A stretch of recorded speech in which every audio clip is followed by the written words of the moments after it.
Olá, meus queridos irmãos, sejam todos muito bem-vindos. Estamos de volta com a nossa programação Diálogos Bíblicos, todas as quartas-feiras, às 19h30. Então, eu saúdo a sua vida com a graça e a paz do Senhor Jesus. É sempre muito bom ter a participação dos irmãos aqui com a gente. Vá lá no chat, né, deixe sua saudação. A gente quer saber que você também está participando junto com a gente. Hoje, em uma noite muito especial, a gente está com o tema do livro do nosso querido pastor Mateus Vasconcelos, Vida de Oração em Tempos Difíceis. Mateus está mostrando aí a você. Então, hoje o nosso bate-papo vai ser em cima desse livro. Eu aproveito também para desejar aqui uma boa noite para os nossos queridos pastores, mais uma vez aqui com a gente, pastor Mano Góes, João Paulo Quintela e Mateus Vasconcelos. Sejam muito bem-vindos, meus irmãos. Convido você também a compartilhar o link da nossa live, convide pessoas para estar junto com a gente participando. E eu sempre lembro aos irmãos que você também pode estar interagindo com a gente, tá? Lá no nosso chat, aí no nosso canal no YouTube, você deixa seu comentário, sua pergunta. Se você ainda não teve a oportunidade de ler o livro do irmão Mateus, você vai acompanhando aqui o diálogo, o bate-papo e vai fazendo suas perguntas aí de acordo com o que a gente for comentando aqui. Então, mais uma vez, sejam muito bem-vindos. A gente vai estar iniciando agora esse momento, tá? Que Deus nos abençoe. Eu passo a palavra, então, para o querido pastor Mateus Vasconcelos. Beleza, Tiago, pastor Mano, pastor João Paulo. É um privilégio muito grande estar reunido para falar, né, para dar sequência, para iniciar o ano 2021, né, com os nossos diálogos bíblicos, e para falar desse tema, né, desse livro aí que o Senhor nos deu a graça de, durante a quarentena, escrever. É preciso que você saiba, você que está assistindo, talvez você não faz parte da nossa igreja, que esse livro, o tema dele foi o tema que eu ministrei na EBD de maio, eu acho que foi maio, Thiago? Maio. Maio, correto. E aí a gente interessou pelo tema, aprofundou a reflexão e compilou as palestras, fez alguns acréscimos e então, junto com a Edições Aliança, lá de Natal, a gente publicou esse livretinho para ajudar os irmãos a fortalecerem a sua vida de oração. Eu costumo falar que esse livro, ele parte de algumas inquietações minhas a respeito do tema. Primeiro, inquietações que dizem respeito, primeiro de tudo, ao conteúdo e ao propósito da oração. Logo quando estourou a pandemia, e nós começamos, então, a ser bombardeados com grandes pedidos, com vários pedidos de oração, com vários motivos, com extrema necessidade sendo apresentada diante de nós, eu me vi, durante um período da minha vida, principalmente ali na segunda quinzena de março, orando todos no meu caderninho de oração, todos os pedidos eram para questões que, embora sejam importantes, que tenham seu lugar, elas estavam consumindo aquilo que eu julgo ter mais importância. Então, nós estávamos orando por saúde, por cura física, nós estávamos orando por provisão financeira. E aí, eu, incomodado, fui olhar nas Escrituras como o contexto em que os irmãos estavam, o contexto que as pessoas no mundo bíblico estavam, e que como o contexto que elas viviam influenciou a oração delas. Porque eu entendi que essas orações sobre dinheiro e sobre doença estavam sendo influenciadas por conta da questão da pandemia. E aí eu me aprofundei então em textos de Lucas, algumas passagens que Jesus está orando, e duas passagens de Efésios, quando Paulo estava preso, e ele, quanto preso, qual foi o pedido de oração, a oração que ele fez. Eu me lembro de até pensar, né, me colocar na situação de se porventura, se algum dia eu me visse preso pela causa do Evangelho, eu tivesse uma oportunidade de escrever a carta para a igreja de Cristo Henrique Jorge, e fazer uma oração pela igreja, e pedir que a igreja ore por mim. O que é que será que eu iria pedir? Paulo pediu para que ele fosse revestido do poder de Deus e para que ele tivesse a compreensão da largura, da altura e da profundidade do amor de Deus. Parece que para Paulo, quando ele está em circunstâncias difíceis, é mais importante ter uma percepção correta do amor de Deus, da graça que está sendo derramada sobre ele, do que propriamente o alívio das circunstâncias. E outro tema, pegando aqui o gancho do alívio, é no capítulo sobre a tentação de Jesus. Não me lembro ao certo aqui o capítulo, mas deixa eu ver aqui qual é o capítulo. Se você tiver o livro aí, você pode acompanhar. Se não, você pode adquirir nos melhores marketplaces. Estou brincando, é só comigo mesmo. Capítulo 5. No capítulo 5, eu estou trabalhando o texto de Lucas, capítulo 22, quando o evangelista, ele fala da tentação que Jesus sofreu no Getsêmani. E o interessante, e antes de começar nós estávamos compartilhando aqui, a respeito dessa passagem, diz assim, ó, o texto: e saindo, foi, como costumava, para o Monte das Oliveiras, e também os seus discípulos o seguiram.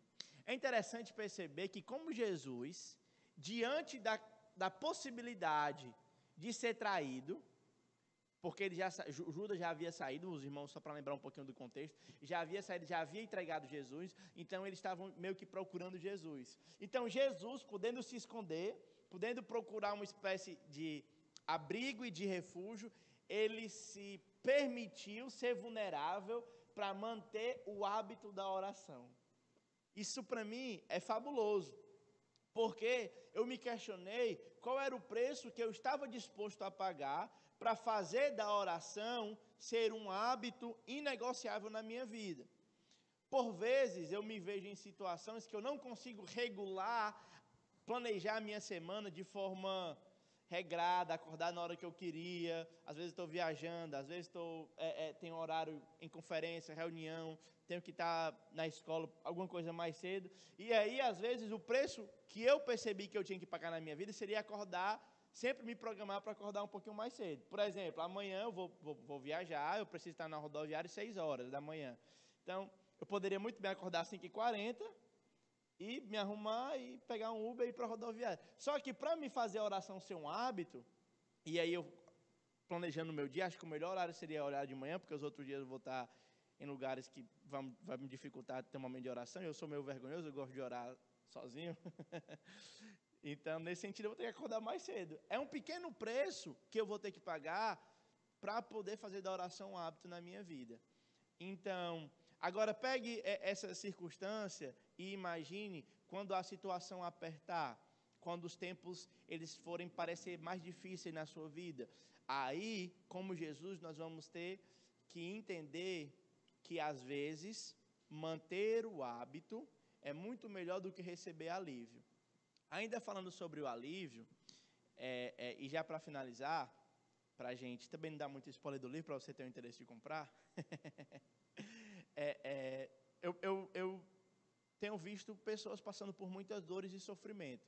Eu mesmo já tive algumas circunstâncias na minha vida que trouxeram algum tipo de dor e sofrimento. E o próprio Jesus e o apóstolo Paulo, eles estão diante dessa situação, diante de dor e sofrimento. E a resposta mais natural é uma oração. E o mais interessante é que eles não pedem alívio. Isso para mim é fabuloso, porque parece que para o autor bíblico, isso de forma geral, é melhor receber graça de Deus do que alívio. Lembra quando Paulo está escrevendo aos Coríntios, na sua segunda epístola, e ele diz que Deus enviou um mensageiro de Satanás? A ideia ali é um verbo na voz passiva, né? Então, foi enviado. Mas acredito que sim, que o agente da passiva seja o próprio Deus.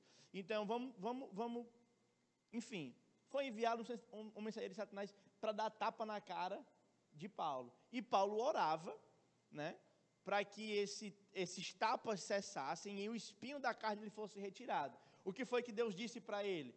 É melhor eu deixar você com a dor e te dar a graça para lidar com a dor do que eu lhe dar o alívio.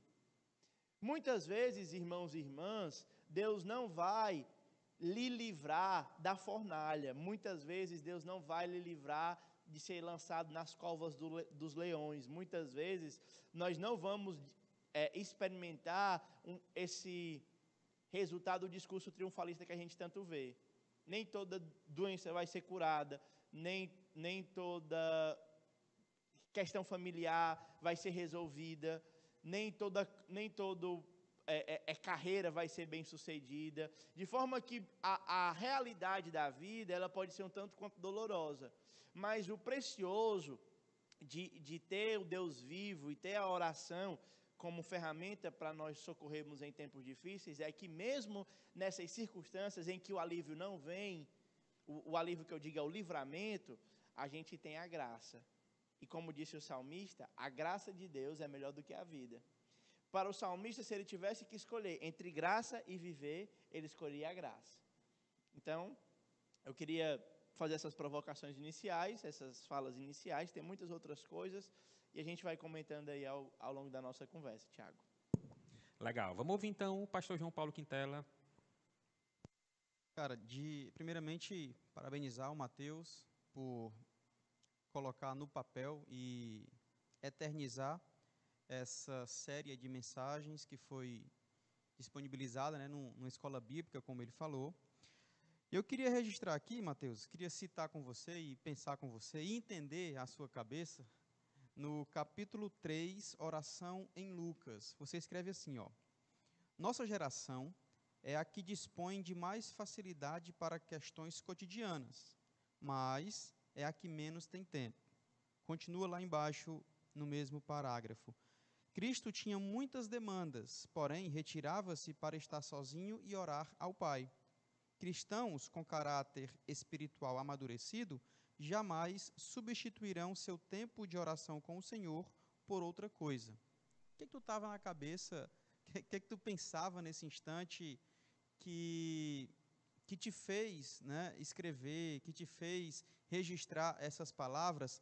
E o que poderia um cristão, aí eu não sei se nesse contexto amadurecido ou não, poderia substituir o tempo de oração com o Senhor? Que coisas tão importantes para um cristão, ou na cabeça de um cristão, seria tão relevante a ponto de esquecer a oração e fazer esse algo? Talvez na cabeça do cristão, né, nesse teu contexto aqui, mais importante do que a comunhão e a intimidade com o Senhor. Ok, muito bom, pastor. Parece até que eu que mandei essa pergunta, mas dessa vez não foi, viu? Olha, eu estou ligado a um movimento missionário, a Missão Eclésia. Estou ligado ao CEIC, estou ligado à diretoria de obreiros da nossa região, de forma que eu lido muito com pessoas que servem no reino. Mas uma das coisas que eu tenho observado em alguns casos é que as pessoas passam a amar mais o serviço do que aquele a quem serve. Então, eu coloquei também no primeiro capítulo, antes desse texto, quando eu estou falando sobre a identidade, sobre identidade, eu vejo que muitas pessoas elas querem marcar a sua existência fazendo algo grande. E elas encontram, então, no Evangelho, no serviço do reino, algo que ela possa fazer para encontrar a identidade dela. Então, eu vou servir no reino para me ser útil. Sempre lá quando nós vamos promover as viagens do Eclésia, tem a ficha de inscrição e tem uma pergunta: por que você quer ir para a viagem missionária? Muitas pessoas dizem: eu quero fazer algo útil para Deus. Parece que nessa pergunta, nem sempre, mas parece que, pelo menos nas pessoas que eu tenho conversado face a face, nessa pergunta está embutido algo assim: eu não sou útil. E parece que eu quero fazer valer o que Cristo fez por mim na cruz. E a única forma que eu tenho para fazer isso é servindo a Deus. Se eu fizer isso, compensa. Então, parece que há esse desejo grande de marcar a sua existência. E eu estou apresentando uma ideia em contrapartida de que Jesus, ele tinha prioridades bem definidas. Para Jesus, o mais importante é ser do que fazer. Se Jesus tivesse que escolher entre ter um momento de comunhão com o Pai e servir o povo, embora as duas coisas não sejam necessariamente antitéticas, mas colocando aqui como hipótese, se Jesus tivesse que fazer essa escolha, ele não titubearia em escolher comunhão com o Pai. O ponto aí é que ele tinha acabado de curar leprosos e havia uma multidão esperando ele. E ele disse para a multidão que elas esperassem, porque o trabalho principal dele não era com as multidões. O trabalho principal dele era desenvolver comunhão com o Pai. De modo similar, para nós cristãos, o trabalho principal nosso não é a obra da evangelização. O trabalho principal nosso não é o cuidado com aqueles que sofrem. E você que está me ouvindo, talvez me conheça, eu tenho um afeiçoamento muito grande pela obra da evangelização e pela obra missionária. No entanto, a coisa principal que nós somos chamados para fazer é para adorar a Deus. E nós não somos recebidos por Deus por causa daquilo que fazemos. Nem a nossa existência é marcada por aquilo que fazemos. O sentido não está naquilo que fazemos. O sentido daquilo que somos está na nossa própria natureza, né? Em quem somos. E nós somos filhos. Nós somos criados para desenvolver comunhão com Deus. Muito bom, obrigado. Legal, Mateus. Pastor Mano. Boa noite a todos que estão nos ouvindo e vendo. Boa noite, Tiago, pastor João Paulo, pastor Mateus. É um prazer imenso. Desejar um feliz 2021 para todos que estão também nos ouvindo. E quem mandou mensagem pelo WhatsApp para mim, aproveito para responder agora. Feliz 2021. Bom, o tema não só é relevante, como foi muito bem produzido pelo Mateus. Estou agradecido a Deus pela vida dele e pela a capacidade de argumentação muito convincente que utilizou em todo o texto. Mateus, você diz, aqui na página 17, que a oração cristã é uma construção consciente. A oração cristã é uma construção consciente. Agora, assim, sabedor de que, em vários relatos da Bíblia e na nossa própria experiência, por vezes, a oração é um arroubo, é uma entrega, ela nasce, às vezes, de uma necessidade extrema, é um derramar da alma, e essas coisas normalmente são muito intensas, e às vezes eu penso até pouco racionais, né? Porque elas vêm como uma enxurrada, como uma dor da alma, né? Como um grito, né? de desespero, em busca da ajuda de Deus, né? Em face disso, o que é que você está querendo dizer para a gente quando diz que a oração cristã é uma construção consciente? Legal. Nesse capítulo, é o primeiro capítulo, a gente está trabalhando a definição de oração. Eu estou pegando uma definição do Giovanni, o puritano lá do século XVII, que escreveu o Peregrino e tal, muitas obras famosas.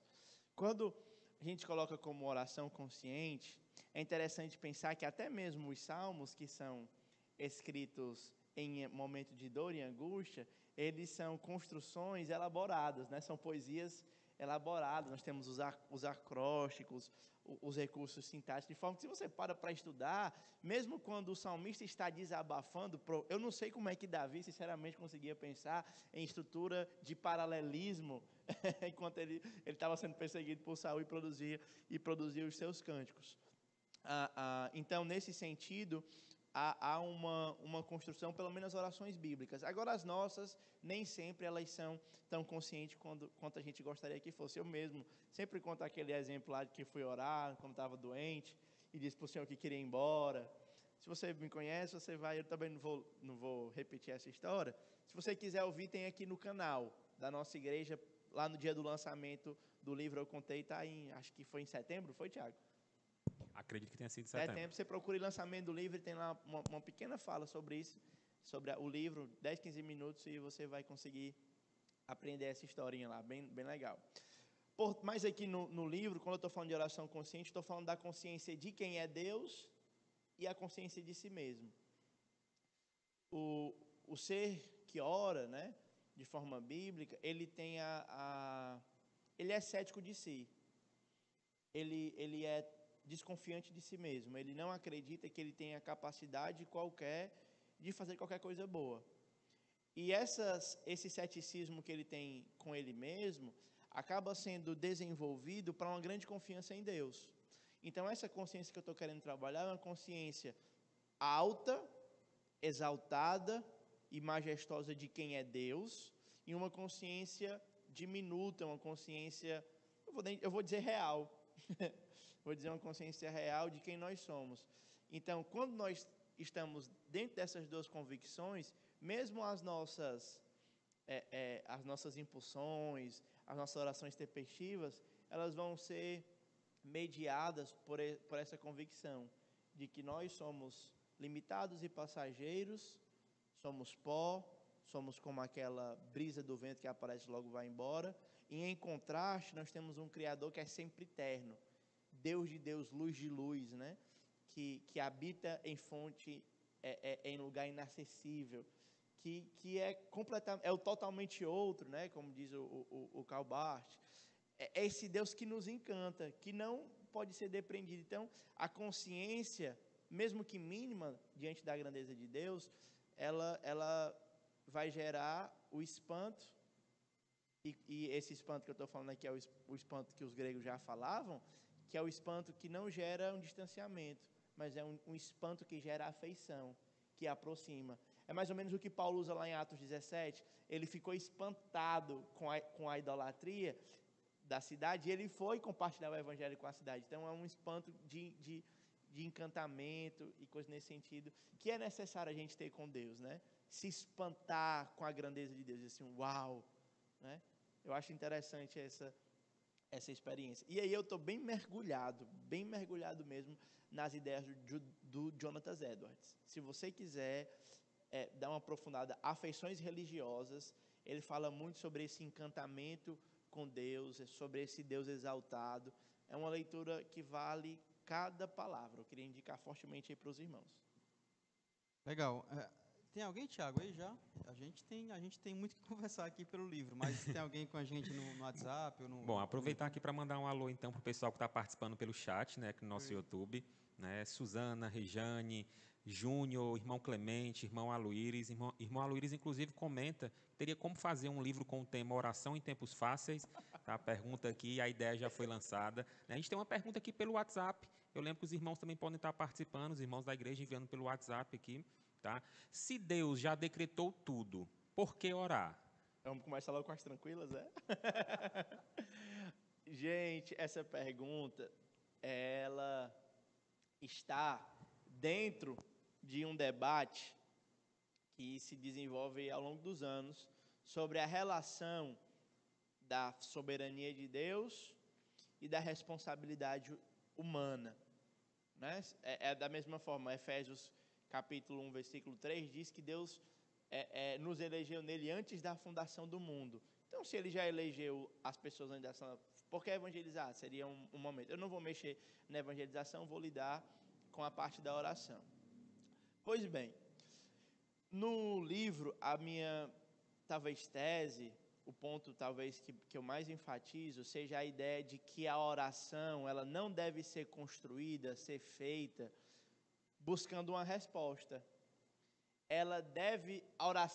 O objetivo da oração não é a resposta. O objetivo da oração é o momento. Entende? Muitas vezes, quando nós diminuímos a oração a uma resposta, eu acho que a gente perde o que é de mais importante da oração, que é exatamente essa relação com Deus. Eu me lembrei agora que eu ia trazer as Confissões de Agostinho para me poder citar alguns trechos aqui. Mas, sobretudo, logo no parágrafo de abertura do livro, Agostinho diz uma coisa que é fantástica. Ele diz: fizeste-nos para ti, Senhor, e a minha alma está inquieta enquanto ela não repousa em ti. Então, diante da inquietude que os tempos difíceis trazem à nossa alma, a oração é um lugar de refrigério. E aí, eu não oro para que as coisas aconteçam, mas eu oro para desfrutar de Deus. Então, pouco importa se Deus vai responder a minha oração ou não. O que mais importa é se Deus vai me dar dele mesmo, se Deus vai se fazer presente, se Deus vai compartilhar do ser dele comigo. Então, orar, então, não é para mudar circunstâncias ou coisas nesse sentido. Eu até creio que sim, que a forma como Deus decretou para que mude as coisas seja através da oração, mas isso é uma questão mais filosófica e mais contraditória. A gente quer ficar aqui no chão da igreja mesmo. Eu diria então que a principal bênção que nós podemos ter da oração não é mudar as coisas que estão ao nosso redor, mas é mudar nós mesmos.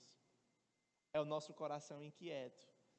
É encontrar na oração um ambiente de descanso e dizer: Senhor, eu estou lançando sobre ti as minhas aflições. E a única coisa que eu quero é que o Senhor me dê do Senhor mesmo, né? E aí o próprio Agostinho vai dizer lá no livro 13, ó Senhor, dá-me a ti mesmo. E, gente, essa oração de Agostinho pedindo Deus mesmo é uma coisa fabulosa. Porque geralmente a gente tem a ideia de decretar. Eu decreto que a porta seja aberta. Eu decreto que essa briga acabe. Eu decreto que meu time ganhe. E eu particularmente não decretei para minha esposa, e se eu decretasse, eu ia ficar numa situação difícil. Então, é uma postura que lida com Deus. Senhor, eu queria que fosse assim, mas se a tua vontade for contrária, tudo bem. Então, eu acho que nós devemos orar pela comunhão. E pouco importa as circunstâncias que vão acontecer. Porque eu acredito que aquele que está imerso na presença de Deus, as circunstâncias ao redor, elas vão ser apenas uma desculpa para ele orar. Legal. Pegando o gancho aí no que você falou, Mateus, parece-nos que a nossa compreensão e prática de oração está muito carregado com esse sentimento de resultados, não é isso? Então, ela é muito pragmática, né, objetiva, e está muito em função disso. Eu acho que uma das virtudes sua na construção do texto foi exatamente abrir um leque de percepções da oração, dos modos da oração, porque se a gente pensa só nessa dimensão, realmente a gente vai ter uma resposta meio que até que sem resposta, porque quando falamos assim, estamos pensando na oração apenas nessa dimensão. Isso aí, acho que é extraordinário, é algo em que a gente tem que avançar no que diz respeito à compreensão da oração para crescimento individual, pessoal, né, espiritual na nossa vida. Senão a gente sempre ficará limitado, né, se a gente produzir essa oração de resultado. Queria lembrar aqui de uma coisa que você falou, eu achei muito, muito bonito, né? Como a oração pode vulnerabilizar, né? E aí seria até um paradoxo, né? A gente entende que a oração seria protetiva, né? É meio de proteção, e ao mesmo tempo ela vulnerabiliza, né? Ela deixa você vulnerável por conta deste hábito, deste desejo, desta decisão do coração de fazê-lo, independente dos riscos que você possa se submeter ao fazer. Eu diria que isso aí é um aprofundamento da compreensão da vida de oração. Muito bom salientar isso. Bom, no capítulo 4, quando você fala o Pai Nosso em Lucas, você diz uma coisa que eu acho que vale a pena a gente abordar. A oração em Jesus Cristo serve como uma testemunha da sua divindade e profunda comunhão com Cristo Pai. Conosco acontece o oposto. A oração é a prova da nossa humanidade, constante dependência do Criador. Portanto, a gente vai ter o Jesus Cristo orando e vai ter todos nós orando. E a oração aí, portanto, está se servindo a papéis diferentes. Revelar a humanidade, a divindade de Jesus, a divindade em Jesus e a humanidade em nós. No entanto, seria equivocado dizer, afirmar, quero saber o que você acha, de que isso parece-me uma fusão extraordinária dessas duas realidades, de uma adentrando a outra, de que no nosso caso, divindade e humanidade estão se envolvendo eu ia dizer num mantra, né? Numa experiência profunda de misturar-se, né? Essas duas realidades, e talvez daí que brote os grandes encantamentos, as grandes percepções, o aprofundamento dessa experiência com Deus. A gente pode pensar, portanto, na oração nessa direção? Sim. Eu acho incrível pensar, voltando lá para o Éden, para o Gênesis, quando Deus vai criar o homem, ele coloca no homem uma centelha da divindade, né? Como dizia Ariano Suassuna, em uma das aulas dele, essas aulas de espetáculos que você consegue acessar aí aqui mesmo no YouTube. essa centelha da divindade, ela foi colocada no nome por conta da imagem e semelhança que a divindade ela colocou no homem. E essa imagem e semelhança, mesmo antes da oração, ela já é esse ponto de contato entre dois mundos, né? Como eu falei, o nosso Deus é o Deus totalmente outro. Mas, ao mesmo tempo que ele é totalmente outro, ele se encarna, assume a forma humana e, de alguma forma, ao longo de toda a experiência na vida de Cristo, nós temos essa mistura, né? Aquele que é 100% homem, aquele que é 100% Deus, e ele está tirando de nós aquilo que é humano, por assim dizer, através da oração, e mexendo com aquilo que é divino. Porque, partindo de uma antropologia mais bíblica, eu sei que a palavra tem sentidos, tem significados diferentes. Então, eu posso falar da humanidade, como a pessoa agiu de forma humana, como dando aspecto positivo, e posso falar também dando aspecto negativo. A segunda opção que eu vou tomar agora nessa minha fala. Então, nesse sentido, Jesus está removendo a nossa humanidade para gerar em nós aspectos da divindade. Porque sempre quando nós amamos de forma bíblica, né, um amor que não espera nada em troca, quando nós somos pacientes, quando nós imitamos, por assim dizer, aqueles atributos comunicáveis de Deus, a saber, o amor, a fidelidade, a justiça e todas essas coisas, nós estamos sendo menos humanos, né, e dando mais a transparecer aquilo que em nós está sendo refletido pela divindade, né? Não sei se está meio Tá ótimo. meio viajoso, Tá show. mas isso encanta, irmãos. Por isso que a principal bênção que eu tenho desfrutado na minha vida pessoal e tentado mesclar a teoria, né? Porque mesmo sendo um livrinho curto, eu tentei apresentar algumas contribuições teológicas, mas a minha prática de oração contemplativa, ela é muito mais eficaz do que aquela oração de lista de supermercado. Então, eu sinto muito mais prazer orando, contemplando Deus e ficando encantado com Deus, sobretudo nas passagens do Antigo Testamento, Isaías 40, Jeremias, hoje mesmo eu estava lendo Jeremias de 1 a 6. Então, quando você vê como Deus é, e a graça, a misericórdia, ele diz para Israel, você me traiu, mas agora que você foi, você já desfrutou, volte para mim, eu estou lhe esperando. Isso é fabuloso, isso é o que encanta.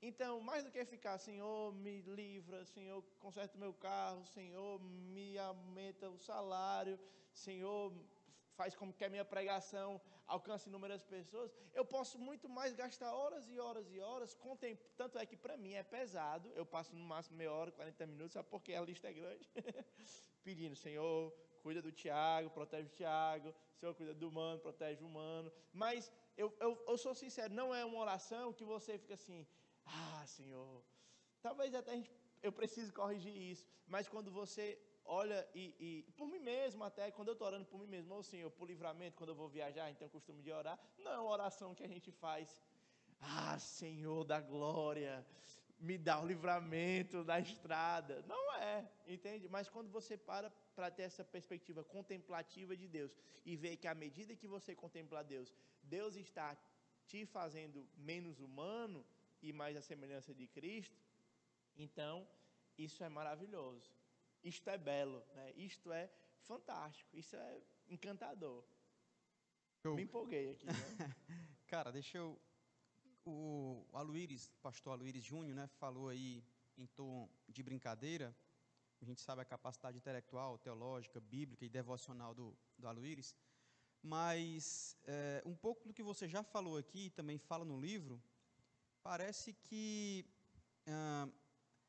a oração, em termos gerais e comumente no seio da igreja, está mais vinculada a essa de pedir, de fato. E aí eu acho interessante que você cita aqui salmista, cita o Lucas, quando Jesus está para adorar, está para exultar.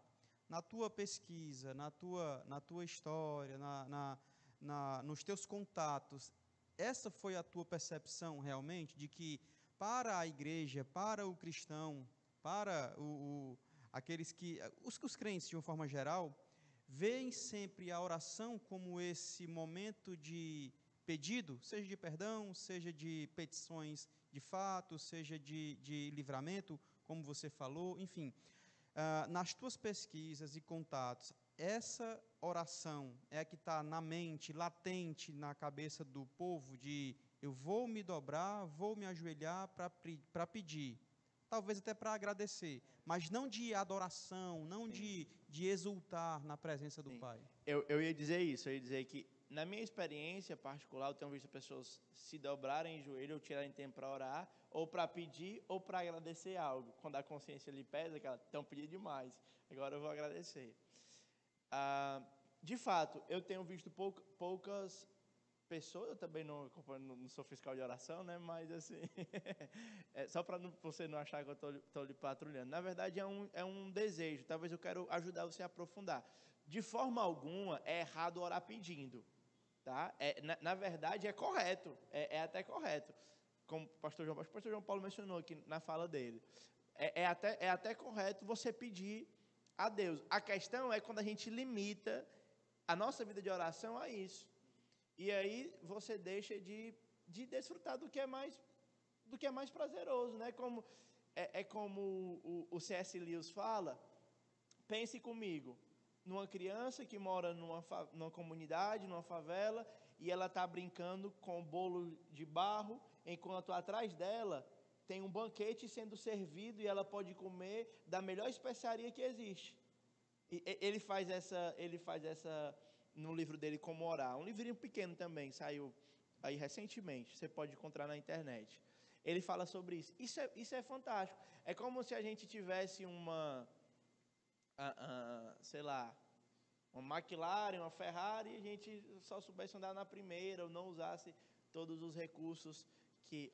Por exemplo, como se nós tivéssemos aí esses celulares mais modernos, esses smartphones, com todos os recursos, e nós só utilizássemos eles para ligar e receber ligação. Nós estávamos deixando de usar a função principal, que agora não é mais ligar e receber ligação, né? Diria alguns jovens que é até errado você ligar, é até antiético, falta de educação. Me disseram que era falta de educação, mas enfim. Então, nesse sentido, a gente pode expandir. Agora, eu vou ser sincero, nem sempre a minha convicção foi essa. Então, isso começou a ser mudado quando eu tive contato mais uma vez com a obra, e aí eu vou reiterar isso, com a obra de Jonathan Edwards, porque ele é um camarada que... A primeira coisa que me aproximou ao pensamento do Edwards foi a questão do avivamento, né? Então, ele teve avivamento lá no Northampton, e aí ele foi pensar o avivamento.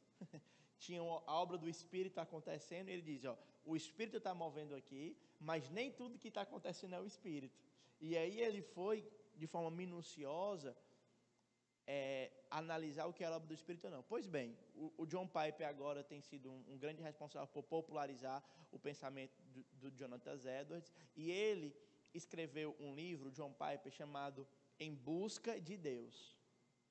Esse livro é fantástico, porque ele constrói a teologia da alegria, a teologia do prazer, que tem sido muito reverberada nas minhas falas. Quando eu prego sobre santidade, qual é o meu ponto? Em vez de afirmar, olha, os irmãos não deviam ir fazer sexo antes do casamento, ou não deviam usar tal roupa, ou não deviam escutar tal tipo de música, eu sempre tento mostrar que os irmãos devem encontrar em Deus uma alegria maior do que qualquer essas outras coisas. E eu fui confrontado com essa verdade quando eu me vi nos primeiros anos do meu ministério pregando sobre santidade. Era uma pregação extremamente legalista, era de pode e não pode. Só que agora eu encontrei, né, através desses homens que escreveram, que ao invés de eu me preocupar com o que eu posso e o que eu não posso, eu deveria destinar o meu prazer maior para Deus. E aí, até conto logo no início do livro, que eu fui incomodado por Deus quando eu tive uma impulsão imensa. O meu corpo quase que me levou a correr para jogar bola, quando eu vi a bola batendo na quadra. Mas será que essa impulsão não pode acontecer com encantamento pelo ser de Deus? Entende? Então, nesse sentido, retornando aqui à pergunta, quando a gente limita a oração a pedir e agradecer, mais uma vez, não é errado, gente. Peçam a Deus, é o lugar certo. agradeçam a Deus, lá é o lugar certo. Mas não limitem a mais para fazer isso. Há banquetes que nós podemos nos alimentar e ficar encantado com a beleza do nosso grande Deus. Boa. O irmão Clemente, ele pergunta: já que a oração deve ser revestida de sinceridade durante a aflição, a oração curta e verdadeira será bem recebida, tendo por base a oração de Jabez em 1 Crônicas 4:10. Sim, toda oração sincera, ela será bem recebida. Recebida não quer dizer respondida, mas que ela vai ser recebida por Deus. Eu acho que é necessário que a gente ore de alma nua. É necessário que a gente... Porque não faz nem sentido você querer esconder as coisas de Deus. Existe uma oração sem ser sincera? Eu acredito que existe. O que é que o senhor acha? Legal. Cara, eu acho que não. Eu acho que não é possível, não. Eu acho, né? O que é que o senhor acha? Uma oração sem ser sincera, com máscara mesmo, assim, sei lá. Eu acho que é possível. É? Acho que essa é a denúncia de Jesus Cristo quando fala da oração do hipócrita, por exemplo. Ah, legal. Ele tem um papel religioso a desempenhar. E, em nome do papel religioso a desempenhar, ele muito provavelmente compromete a essência daquilo que ele deveria fazer, né? Então, acho que nessa direção a gente poderia dizer que, por vezes, isso acontece. Tem um exemplo? Claro, mano. O que seria uma oração sem ser com Sincero. sinceridade? Lembra aí de um desses hipócritas aí que o Cristo confrontou? Eu realmente não me lembro. Realmente tem isso, né? A oração hipócrita, ou dos hipócritas, aquele que vão na praça, não sei o que e tal. Mas eu não sei nem se isso é oração. É um termômetro de muita responsabilidade, né? Não sei, eu acho que, não sei. Oração, de acordo com o que eu entendi aqui, eu penso que não existe sem sinceridade. Sim, eu entendi agora o que Pode você está falando. acontecer, sei lá, um espetáculo, alguma coisa assim, mas vai lá. Então, nesse caso, nós estamos partindo de diferentes definições de oração. Perspectivas diferentes. Se for na perspectiva, nós concordamos também com o que você está falando. Então, vamos pensar assim, então, seria a motivação. A motivação, sim, pode ser...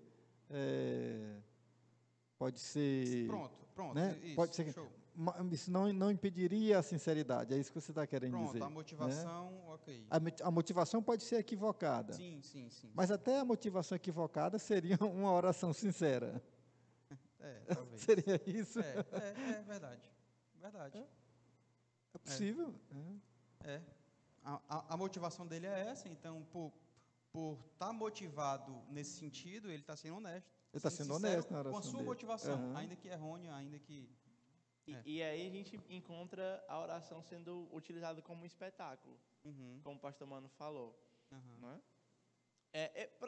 Eu não vou nem longe não, para ser sincero, eu já orei, já exerci a prática litúrgica da oração para as pessoas do que para Deus, pensando em selecionar palavras bonitas para que as pessoas, olha, ele sabe usar as palavras corretas para atrair. É como se fosse, vou usar de novo cultura pop, viu? É como se fosse Harry Potter, né? Então você tá lá no... Não, se não tiver cultura pop, não é diálogo. Claro, exatamente. Então ele tem lá, no primeiro filme lá, tem o Vingar de Leviosa. A mágica só funciona quando você consegue pronunciar de forma precisa. Então, é a mágica do discurso, entende? Então, aí tem lá, quando ele fala Vingar de Leviosa, aí acontece um evento e tal, mas quando ele fala Vingar de Leviosa, aí a coisa flutua, tá vendo? Ensinando aqui a você levitar coisas. Então, no sentido da oração, eu mesmo já fiz a oração tentando selecionar as palavras corretas, não pensando em orar a Deus, em comunhão, em conversar com Deus, mas no que as pessoas iriam pensar. Então, nesse sentido, ela se torna um espetáculo. E aí, como eu falo, envolve... nós deveríamos estar muito preocupados o quanto da nossa alma está derramada diante de Deus, do que quanto as nossas palavras são corretas. Entende? Embora eu acho que palavras corretas sejam importantes também, precisamos pedir as coisas certas, mas precisamos aliar juntamente com uma convicção sólida das Escrituras, eu vou dizer assim, com palavras corretas, por assim dizer, através da Bíblia, sem querer ser legalista e coisas nesse sentido, mas nós precisamos alinhar também uma devoção sincera da alma, um derramar sincero da alma e afetuoso do coração, como disse o A Bunyan. definição seria essa: se a minha alma derramada na presença do Pai com sinceridade, aí é uma oração sincera. Se a minha ideia é aparecer e atrair a atenção para, poxa, como ele é um orador, sei lá, ele é um cara de oração, e aí não, aí já não tem a sinceridade devida e interessante, muito interessante. Porque tem pessoa que vai orar e fala um bocado de palavras que às vezes nem Legal. ela sabe o significado, né? É verdade. Ó, é o Célcio, Dulcíssimo. Para me saber o que é o Célcio, eu fui pesquisar no dicionário, mas eu orava muitos anos usando o Célcio, né? Legal, Então, muito bom. Legal, obrigado. E eu pensava que o pastor Mateus hoje não ia comentar sobre nenhum filme, nenhuma série, mas me não tem enganei, jeito, me né? enganei. Bom, a gente sabe que o pastor Mateus Vasconcelos também é um grande missionário, né? E a pergunta é, realizamos mal... o grande é por tua conta, viu? Realizamos mal a obra missionária porque não oramos ou não oramos porque realizamos mal a obra missionária? O que é que o senhor acha, pastor Mano? Ai, gente. Que Excelente legal. pergunta, diga-se de passagem. Boa pergunta, boa Como pergunta. diria o Agradecer quem professor enviou aqui Raimundo. para o WhatsApp. Como diria o professor Raimundo, foi isso que eu perguntei a você. Gente, é o seguinte. Lembrando daquilo que nós falamos sobre identidade, eu vou me valer aqui das minhas ideias do primeiro capítulo, né? Então, nós fazemos algo porque somos, não porque precisamos ser. Então, nesse sentido, eu vou dizer que a obra missionária... Como é a frase lá, pastor? Como é, Tiago? Nós oramos... Nós fazemos mal à obra missionária porque não oramos ou não oramos porque fazemos mal à obra missionária? Eu acho que é a primeira. Nós fazemos mal à obra missionária porque não oramos. Que oramos por. A oração, portanto, nesse caso seria o ambiente onde o Espírito está trabalhando essas motivações profundas e necessárias que despertam para esses serviços. Sim. Eu imagino, porque uma vida de oração, nesse sentido que a gente está falando, contemplativa, que desfruta de Deus, que ele não tem... Você vai acabando perdendo o medo, né? Eu particularmente luto, ainda é uma luta minha, diária, com medo da evangelização. Esses dias eu peguei o ônibus aqui, o 50, para resolver umas coisas, e eu fiquei na luta, né? Pai, será que eu prego ou não prego? Se eu pregar, eu tiro a máscara, se eu não tiro, não vou tirar, obviamente, vou falar no ônibus, mas será que o pessoal vai me escutar? E aí fiquei nessa luta tão grande e acabei que travei na hora de pregar. Então, quanto mais nós oramos e mais comunhão com Deus nós temos virtude. Quer ver? Lucas capítulo 24, verso 49, após comissionar os discípulos, Jesus diz assim, eu estou comissionando vocês para ir às nações, para anunciar a remissão de pecados, mas não vão ainda, porque vocês precisam estar revestidos de poder. E aí, como é no capítulo 1 de Atos, né, que é a continuação da obra de Lucas, como é que eles são revestidos de poder? Através da oração. Eles estão orando unânimes quando o Espírito vem. Então, nesse sentido, eu acho que para a obra missionária ser feita com mais capacidade, nós precisaríamos gastar mais tempo em oração. O problema, eu acho, pensando aqui da perspectiva mais missionária, é de que às vezes a gente não acha que está fazendo a obra quando está orando. Legal, deixa eu só fazer um acréscimo aí, Mateus. Nesse caso, parece-me que por vezes a nossa oração é mais um monólogo, onde nós falamos. E talvez nessa direção a oração precisasse ser diálogo, né? Onde nós comunicamos e ao mesmo tempo o Espírito comunica a nós, né? E levanta essas grandes questões e grandes desafios, né? Talvez fosse uma coisa para a gente pensar com mais seriedade, né? E trabalhar isso nas nossas concepções de oração. Uma coisa interessante ainda para comentar isso que o pastor Mano falou, é que como é difícil se calar para deixar o texto falar conosco. É muito difícil. É muito difícil você se calar e contemplar e esperar que o texto fale com você. Né? Eu, como vocês sabem, sou muito tagarela, né? E isso me dificulta na minha vida de oração.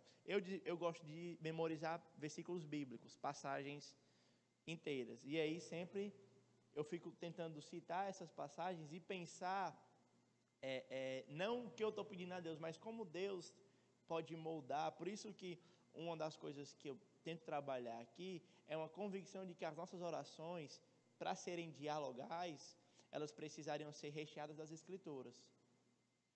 Só que a gente faz uma dicotomia entre ler a Bíblia e orar. Então, se você vai perceber, eu nunca começo, exceção do primeiro capítulo, que eu estou trabalhando a definição, mas os outros eu sempre começo pegando um texto e dizendo como esse texto pode implicar na nossa vida de oração, como ele pode nos acrescentar, ou pode melhorar a nossa vida de oração. Eu não sou criativo nas minhas orações. E aí, pela falta de criatividade, eu desenvolvi o hábito de orar a Bíblia. Então, eu, às vezes, vou orar e oro um salmo e leio o salmo em tom de oração. Quando eu comecei a fazer essa prática, eu comecei pela falta de criatividade, e foi na doida, assim, não, mas acabou que ela me servindo, pastor Mano, e me ajudando a crescer nesse sentido de diálogo, para a gente criar uma via de mão dupla na oração, em que ao mesmo tempo que eu oro, ao mesmo tempo que eu falo, eu escuto. Então aí eu tenho relacionamento com Deus, eu tenho comunhão com Deus, né? Eu não sou como, não, eu ia citar um exemplo, mas era um exemplo infeliz, né? Eu ia citar, não sou como uma esposa chata que só fala, mas eu estou colocando aqui o adjetivo chata, que é para você que está escutando não é uma esposa chata, então, ou talvez seja, mas aí quem vai dizer é o seu marido, certo? Mas fala demais, então acaba que não tendo esse relacionamento. Legal. Eu recebi uma pergunta aqui, é muito baseada também no comentário que o irmão Clemente fez aqui no nosso chat. Eu vou ler aqui o comentário do Clemente. Orações muito repetidas, também. Acho que fica mecânica e sem sinceridade, pois se fala sem nem perceber o que se diz. E a pergunta que eu recebi é: minha oração deixa de ser sincera ou simplesmente é feita de maneira errada por eu basicamente repetir todos os dias os mesmos pedidos e agradecimentos a Deus? Eu acredito que não. Porque não tem como você amanhecer pela manhã e agradecer, Deus, obrigado pela noite que tu me deu. Essa oração eu faço todo dia. Eu acredito que ela seja sincera. E parece que, no caso aqui, a repetição, ela está testificando a nossa sinceridade, né? Pela paz, pela beleza do amanhecer, por coisas assim. Essas orações que são muito expressão daquilo que a gente está vendo, percebendo, sentindo, né? A repetição em si, ela não implica em falta de sinceridade, né? Quando Jesus Cristo fala da vã repetição, não é isso? Parece que ele está falando ali daquilo que Mateus tocou lá atrás, da oração que não é consciente, é a repetição sem compreensão. Parece que esse é o caso, né? Que não é o caso que a gente está falando aqui.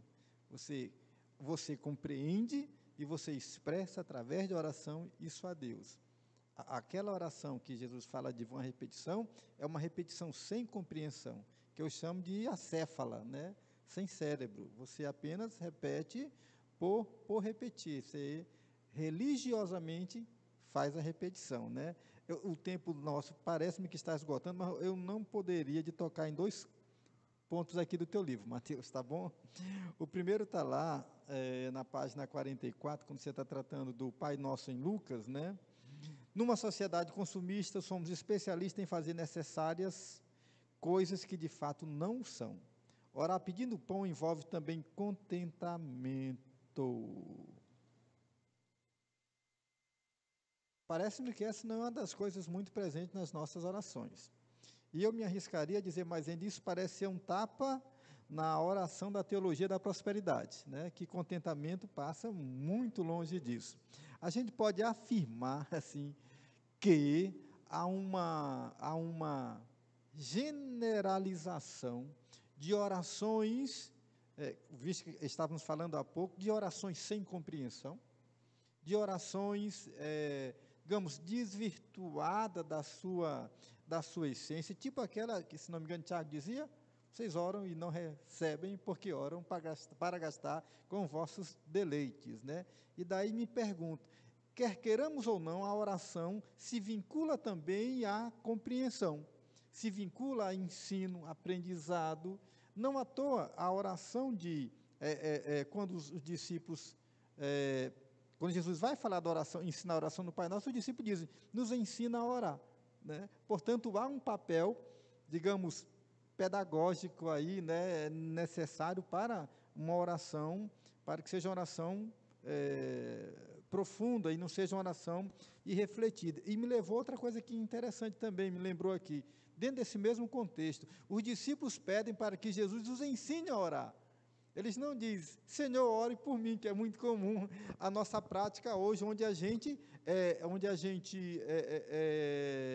promoveu determinadas pessoas que têm o poder da oração, de que tem a oração mais poderosa, a oração pastoral, a oração do sacerdote, que meio que torna-se em efeito a oração do homem simples. E de certa maneira, isso acaba alimentando também essa máquina, né, de mercado religioso que a gente tem, então. A teologia da prosperidade, ela é um obstáculo, essa maneira de perceber da teologia da prosperidade é um obstáculo à oração bíblica genuína, à oração mais essencial que percebemos no Evangelho, Mateus? Eu acho que sim. Quando eu escrevi essa parte do contentamento, eu estava observando como nós, né, de fato, somos especialistas em criar necessidades não necessárias. Então, você precisa tomar essa palavra, preciso, ela é algo muito forte. Então, eu preciso de uma camisa nova, eu preciso de um celular novo. Não, você não precisa disso. Preciso de um carro novo, preciso de férias. Não, você não precisa disso. Por isso que quando eu coloquei orar pedindo pão nosso de cada dia, é algo que é completamente contrário. Porque Jesus diz assim: olha, eu vou dar para vocês o necessário. E o necessário é pouco. O necessário, já está falando necessário. Então, quando nós oramos, nós não oramos: Senhor, eu quero um café da manhã com pão de queijo, requeijão, queijo, presunto e frutas, saladas e bolo. Depois eu quero um almoço, um churrasco, quero uma macarronada e um jantar, um rodízio de pizza. Não, eu quero o necessário. O necessário é necessário. Agora, o que acontece? Nós temos assim a sociedade de mercado, ela funciona, né, mediante a isso. Qual é a grande estratégia de marketing? É fazer com que você se sinta necessitando daquela coisa. Para que a pessoa olhe: eu preciso disso. Mas eu preciso malhar, eu preciso desse carro. Olha só, ele tem Bluetooth, eu posso atender agora a ligação no carro. Mas isso não é necessário.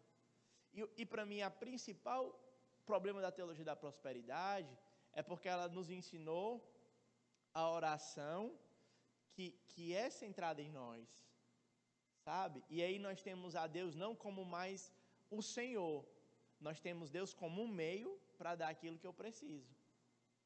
Então, nesse sentido, no final das contas, quando eu oro para que Deus realize os meus sonhos, nesse sentido, eu estou orando para mim mesmo. Eu estou contemplando a mim mesmo e não a Deus. Então, orar por contentamento, gente, é algo muito difícil. Porque quando você se depara e vê, e a Bíblia é muito clara, você só precisa de Jesus. E aí eu olho para minha esposa, eu olho para o Henrique Jorge, eu olho para o meu carro, eu amo pregar, olho para a minha voz, para o meu vigor físico, só que não me é necessário. O que me é necessário é Jesus, né? Eu gosto muito de lembrar de Jó. Não sei como foi que eu não citei Jó aí, Mas Jó para mim é fundamental. Gente, eu não consigo lidar com a experiência de um pai enterrar um filho. Para mim é a coisa mais dolorosa que existe na experiência humana. Um pai enterrar um filho. Jó enterrou 10. Isso para mim é mais crucial até mesmo do que ele ficar liso e do que ele perder a saúde. Para mim, enterrar os filhos, porque não é uma experiência natural da humanidade. Tanto é que quando o pai morre, o filho se torna órfão. Agora, quando o filho morre, o pai se torna o quê? Não tem palavra, porque a experiência é tão dolorosa que nós não queremos nem colocar uma palavra para meio que normalizar a experiência. Ela deve ser extraordinária. Jó perdeu 10. E aí, gente, eu não sei como foi que isso aconteceu de fato, mas Jó olhou para Deus e disse: Deus me deu e Deus tomou, bendito seja o nome do Senhor. Gente, esse cara entendeu que ele precisa de Jesus, somente de Jesus. E aí é onde eu confronto os nossos corações com a questão da idolatria. Existe alguma coisa, meu irmão, minha irmã, que está me escutando agora, que você diga: eu só posso viver se eu tiver isso? Porque se você disser isso, isso tem uma grande chance de estar ocupando o lugar de Jesus na sua vida. Então, durante algum tempo, rapaz, eu só posso viver se eu tiver o Henrique Jorge, as minhas pernas. Só posso viver se eu tiver a minha esposa. E veja que eu não estou falando de coisas tão triviais, tá? Poderia falar de iPhone, poderia falar de viagem todo feriado e coisas assim. Mas eu estou falando de coisas que são de fato necessárias. Só que elas são necessárias, são boas até, mas elas não podem substituir o lugar de Jesus. Por isso, quando a gente ora pedindo o pão de cada dia, a gente deve entender que é apenas o essencial. Permita-me uma interrupção. Por favor. Quando no capítulo que você trata de Paulo ora pela igreja, Paulo levanta, digamos, aqueles motivos legítimos, digamos assim, essenciais da oração. Quando a gente faz isso, a gente de fato está aprofundando a espiritualidade numa dimensão para além dessa da busca, né? Eu confesso-me, é um pecado que estou confessando, tenho dificuldade de orar em alguns aspectos, porque quando eu penso nessa oração de pedido, eu não... a gente consegue ver a extrema pobreza e a opulência. E quando você vive essa experiência, eu não consigo orar por coisas que não tenho coragem de pedir isso, Deus. Não tenho coragem, eu não sei o que vou fazer para eu tenho que pedir para alguém orar pelas coisas que, digamos, que eu julgo precisar, né? Mas porque a gente tem um estado de consciência que, assim, Deus, eu acho que é injusto e ilegítimo pedir determinadas coisas que a meu ver, não... porque, tipo assim, para pedir um carro novo para Deus, cara, se Deus vai perder tempo atendendo minha oração de dar um carro novo para mim, enquanto tem um indivíduo que está morrendo de fome, cara, aí por vezes eu estou com uma dificuldade imensa de orar nesse sentido, porque eu não consigo mais conceber essa ideia. Não consigo conceber essa ideia. E eu acho que a gente, às vezes, banaliza a oração, aí não seria o caso da falta de sinceridade, mas até meio inconsciente, né? Porque a gente ocupa o ser de Deus, né? Com coisas que, a meu ver, são muito ilegítimas. Muito ilegítimas. A gente teria que repensar isso. Ok. Cara, deixa eu finalizar a minha parte, né? Eu acho que já deu o nosso horário, né, Tiago? Estamos caminhando para o final, mas pode fazer a sua última colocação, pastor. É rápido, eu acho que vai ser a minha última fala, né? O Mateus começa aqui, e aí é só uma referência de fato. Ele começa o livro falando: não temos dificuldade, aliás, não temos dificuldades em lotar os acampamentos, os congressos, louvorzão, dentre outros. Por favor, não me entenda mal. Eu não sou contra nada disso, mas quando o assunto é culto de oração, geralmente se tem uma frequência pífia. É muito difícil convidar pessoas para uma programação cuja única motivação, aqui deveria estar entre aspas, né, seja a busca pela presença de Deus.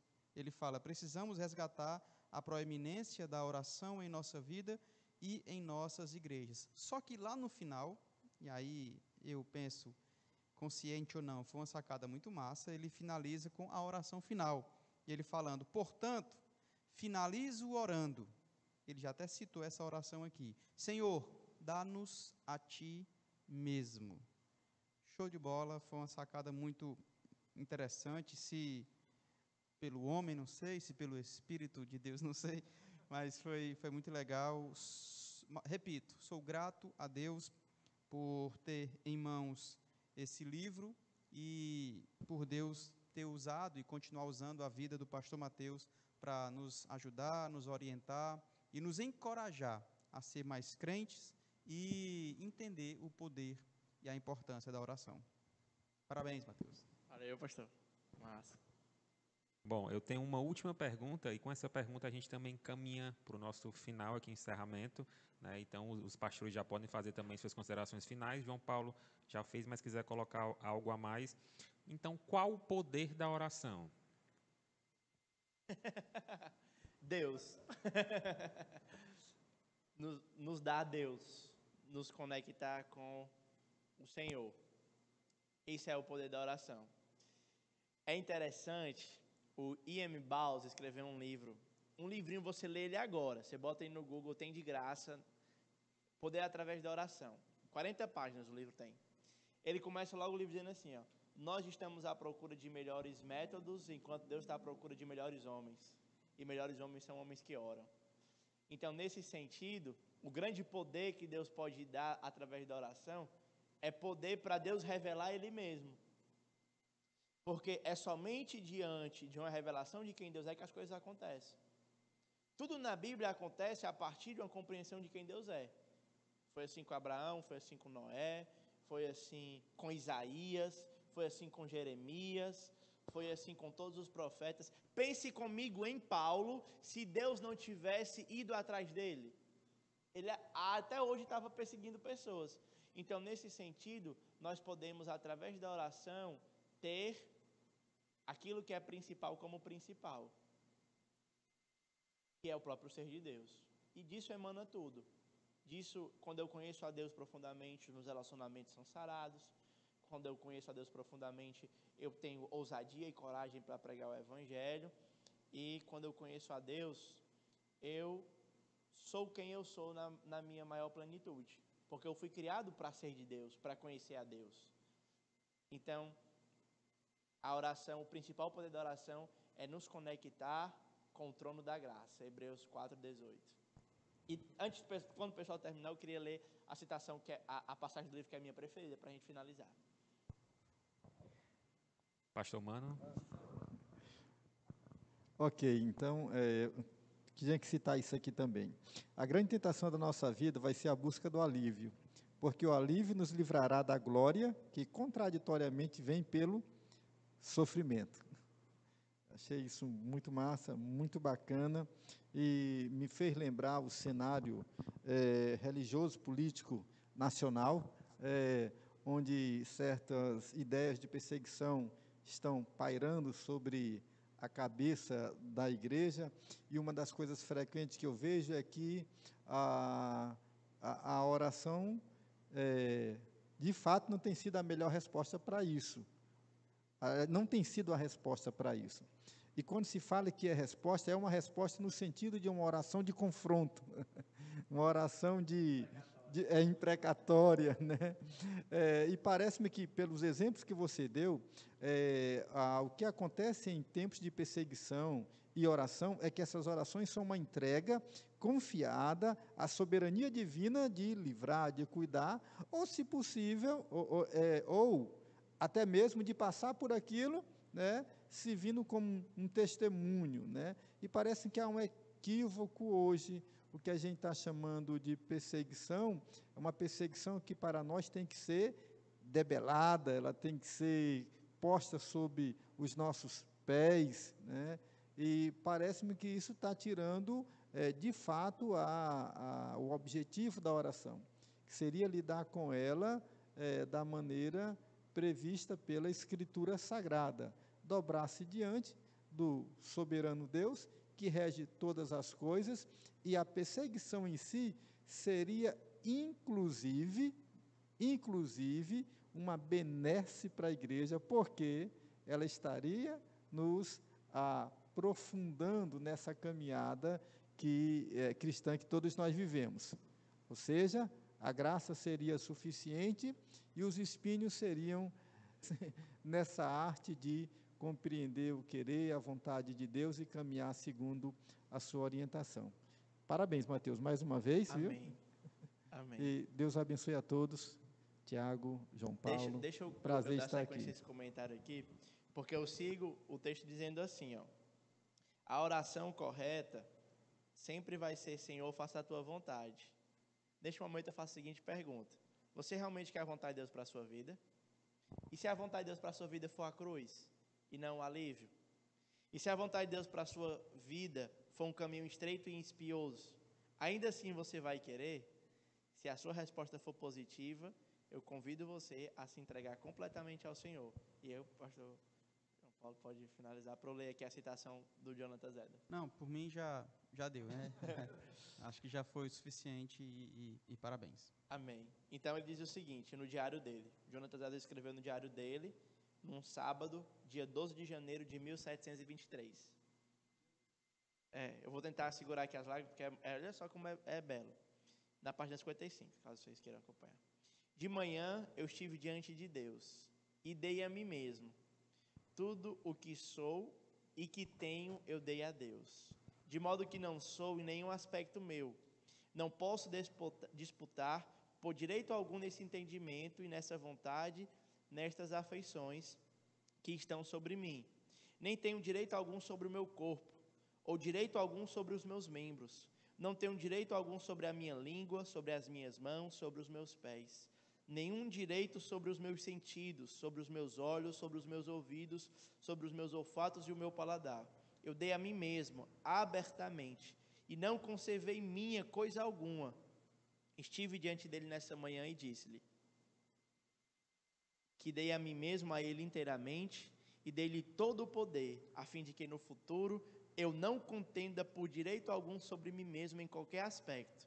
Nesta manhã eu disse-lhe que o tomei por minha completa porção e felicidade, não olhando para coisa alguma como parte da minha felicidade, e nem agindo como se fosse possível ter felicidade distante de ti.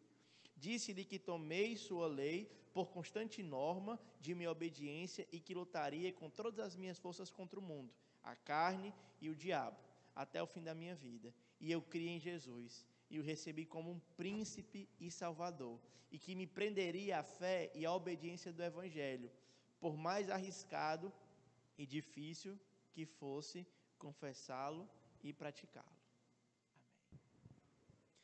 E assim nós encerramos o nosso programa de hoje, Diálogos Bíblicos. Quero mais uma vez agradecer a participação dos pastores Mano, João Paulo, Mateus. Foi um momento muito abençoador, né? Se você ainda não adquiriu o livro do irmão Mateus, né? Vida de Oração em Tempos Difíceis, você pode deixar o seu comentário nas nossas redes sociais ou vá lá diretamente no Instagram do Mateus Vasconcelos.